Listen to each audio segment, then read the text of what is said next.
మరో breaking news చూస్తున్నాం. Hyderabad greater మంత్రులకు బీజేపీ కార్పొరేటర్లు అల్టిమేటం ఇచ్చారు.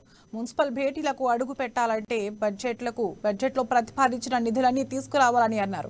3,000 కోట్లకు ప్రతిపాదనలు పంపితే కేవలం 30 కోట్లు ముష్టివేశారని మండిపడ్డారు. రాష్ట్ర ప్రభుత్వం చేపట్టాల్సిన అభివృద్ధి పనులన్నీ బల్దియాపై రుద్ది జీహెచ్ఎంసీని అప్పుల కుప్పగా మార్చారన్నారు.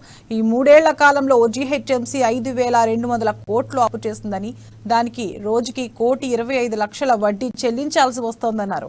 బడ్జెట్లో 3,000 కోట్లు కేటాయించకపోతే అసెంబ్లీని ముట్టడిస్తామని గ్రేటర్ మంత్రులకు బీజేపీ కార్పొరేటర్లు హెచ్చరించారు.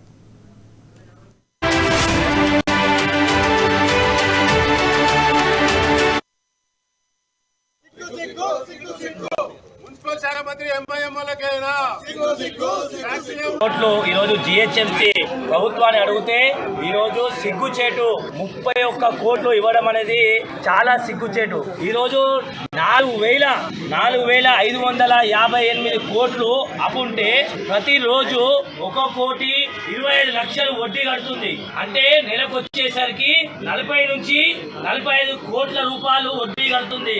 కానీ కొంచెం కూడా ఈరోజు కేసీఆర్ ఆలోచన చేస్తలేడు. ఈరోజు జిహెచ్ఎంసీకి బడ్జెట్ అడిగితే 31 కోటి ఇస్తున్నాడు. అంటే అప్పులు తీసుకోమని ఇస్తున్నాడు, వడ్డీ కట్టుకోమని ఇస్తున్నాడా అర్థమైతలేదు. ఈరోజు ఎక్కడ చూసినా జిహెచ్ఎంసీలో డ్రైనేజ్ సమస్యలు, మనకు వచ్చేటి ప్రభుత్వాల నుంచి బకాయిలు ఏవైతే ఉన్నాయో సచివాలయం పాత బకాయిలు వచ్చేసి 400 కోట్లు. అదే విధంగా విద్య, ఆరోగ్య శాఖ భవనాలకి 1,190 కోట్లు.